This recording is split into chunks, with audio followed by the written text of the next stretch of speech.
सवाल से पहले सॉरी आपके सवाल से पहले मैं आपने अभी ये जो रेफरेंस दिया मैं इस पे एक बात कर लूं।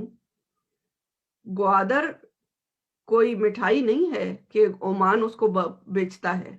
ओमान का ग्वादर पे कोई राइट ही नहीं है। ग्वादर के एहसानात हैं ओमान की सल्तनत पे।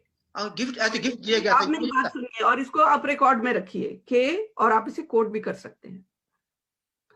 बलूचिस्तान में जब सल्तनत ओमान का जो सुल्तान था, वो उसके भाई ने उसकी सल्तनत छीन ली।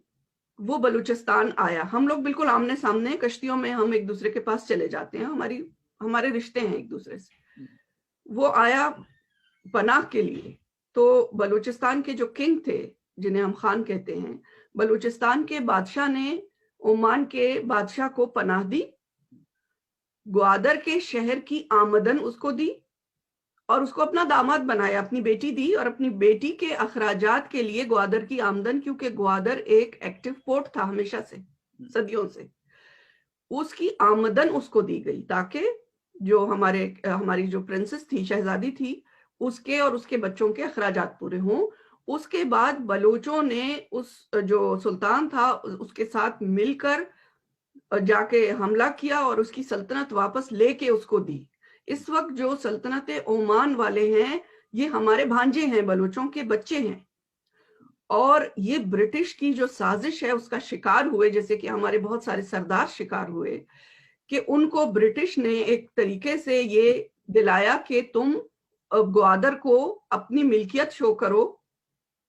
और उसके बाद जो है ताकि असल में ग्वादर पे ब्रिटिश का वो था। अभी भी आप वहां जाएं तो ब्रिटिश ने वहां पर बाकायदा नेवी के पोस्ट्स बनाए हुए हैं, ब्रिटिश ने वहां पे बंकर्स बनाए हुए हैं, ब्रिटिश की बनाई हुई चीजें अगर आप ग्वादर जाके देखें, ब्रिटिश वहां 100 साल से निकलने की तैयारी में नहीं था। उसने वहां बड़ी कंस्ट्रक्शंस की हुई थी और वो ये चाह रहा था कि वो ओमान के किंग से मिलके इसके हुकूक ले ले। जब ब्रिटिश को क्विट करना पड़ा इस पूरे बड़े सगीर से, तो उसके बाद पाकिस्तान उसका अगला नुमाइंदा था और उसने पाकिस्तान में के साथ जो बहुत बड़ी साजिश मिलकर की और ईरान के साथ, कि बलूचिस्तान के जो हिस्से लीज पर ब्रिटिश ने हमसे लिए थे और वो लीज के मुताबिक उनको बलूचिस्तान को वापस देना था, लेकिन उन्होंने स्टैंड स्टिल एग्रीमेंट किया 11 अगस्त 1947 को, और उसमें लियाकत अली जिना और बलूचिस्तान के जो किंग थे और वो सबको बिठा के कहा कि ये हम लोग जा रहे हैं, बलूचिस्तान एक सोवरेन कंट्री है, पाकिस्तान उसकी सोवरेनिटी को तस्लीम करता है, ये लिखा हुआ है। और ये जो इलाके हैं जो ये लीज के थे, ये ब्रिटिश, ये पाकिस्तान और बलूचिस्तान की दोनों मुल्कों के हेड बैठ के आपस में बाद में तय कर लेंगे। इसको ऐसे छोड़ के वो निकल गए स्टैंड स्टिल करके, बजाय हमें देने के। और उसके बाद ये ग्वादर का एक नया इशू शुरू हुआ कि जी ग्वादर हम खरीदते हैं। ना ग्वादर ओमान का था, ना ओमान इसको साबित कर सकता है कि ग्वादर उसका था, और ना पाकिस्तान को किसी को पैसे देने की जरूरत थी। और पाकिस्तान के पास पैसा कहां से आया? जिना को सोने में तोला इनके पास था क्या? अब इनके पास क्या है? ये भूखे नंगे पाकिस्तानी जो कल तक लोगों बंगालियों पे हंसते थे, इनके दरियाओं में गायें चर रही हैं। ये गंदुम लेने के लिए बलूचिस्तान आते हैं। जैसी हमारी गंदुम तैयार होती है, एनएलसी के जो है वो आ जाते हैं काफले गंदुम लेने के लिए। इनके पास तो खाने को कुछ नहीं है। गंदुम भी हमारी खाते हैं, गैस भी बलूचिस्तान से जाती है जिसपे ये पकाते हैं। ये सिवाय कर्जों के और दुनिया में अपने जो इनके एसेट्स हैं, ये जो मजहबी एक्सट्रीमिस्ट हैं, जो ये दरिंदे जो इन्होंने पाले हुए हैं, इसके अलावा इनके पास कुछ नहीं है बेचने के लिए। ये किराए के कातिल हैं। और बलूचिस्तान की जमीन के किसी हिस्से पे कोई अगर ये दावा करता है कि कोई मुझे बेच रहा था और मैंने नहीं खरीदा, मैं बिल्कुल, ये जो इंडियन ऑथर्स हैं, हम इनकी भी मुकम्मल मजम्मत करते हैं। अगर बलूचिस्तान की सरजमीन पर किसी की भी आंख है मैली, वो कोई भी हो, हम उसकी आंखें निकालेंगे। ये देखिए जो ग्वादर ना किसी, ना ओमान का था, ना ये पाकिस्तान को खरीदने की जरूरत थी। ये सारा एक फ्रॉड है।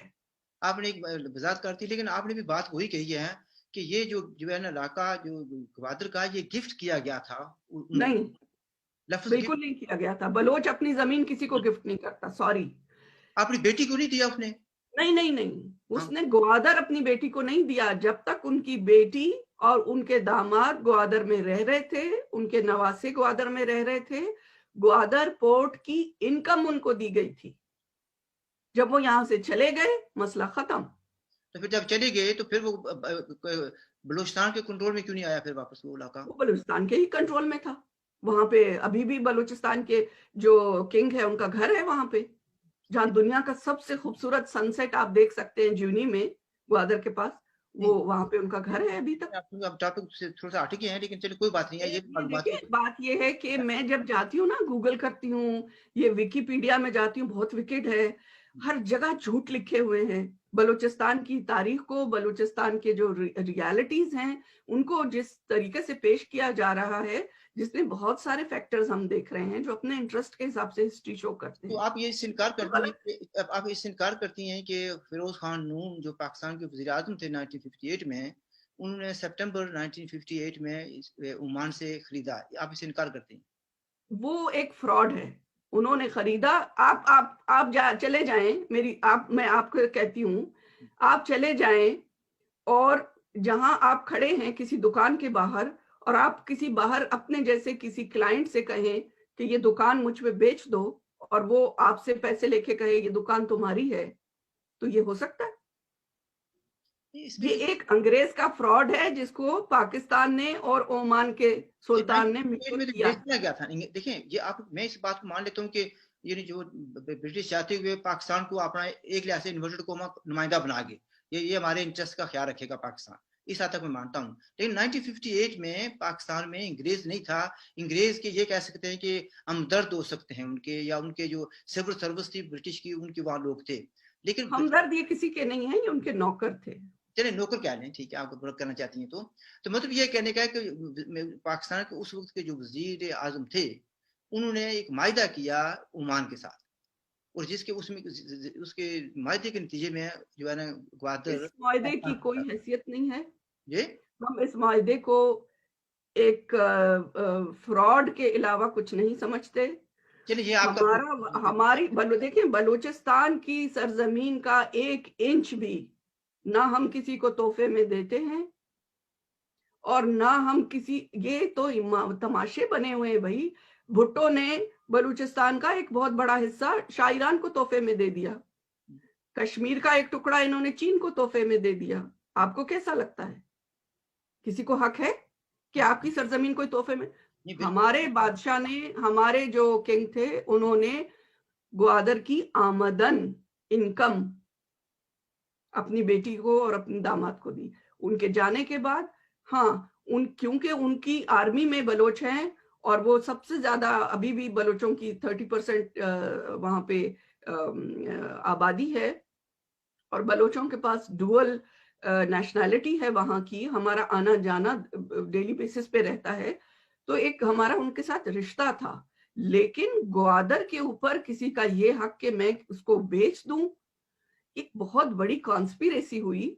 और हम इस कॉन्स्पिरेसी को पहले दिन से, हमारे जो खान ऑफ कलात है, हम तो खान ऑफ कलात तो नहीं कह सकते, खान ऑफ बलूचिस्तान है। ये भी एक बहुत बड़ा फ्रॉड था कि बलूचिस्तान के किंग को खान ऑफ कलात का टाइटल देना ब्रिटिश ने शुरू किया ताकि उन्हें कलात तक महदूद करें। ऐसा नहीं है, बलोच कोई बेवारिस कौम नहीं है कि हमारी तारीख के साथ कोई भी उठे और खेलना शुरू कर दे।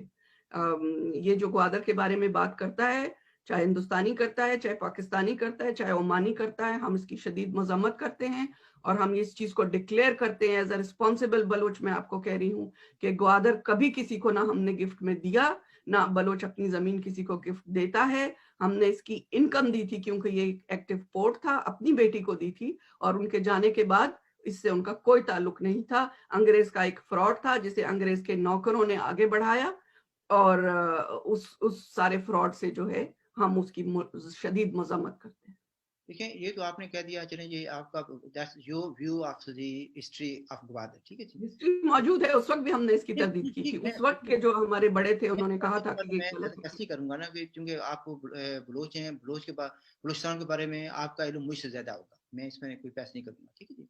लेकिन मेरी भी स्टडी है, मैं पढ़ता रहता हूँ चीज़ों को। वैसे मैं पिछले साल गया था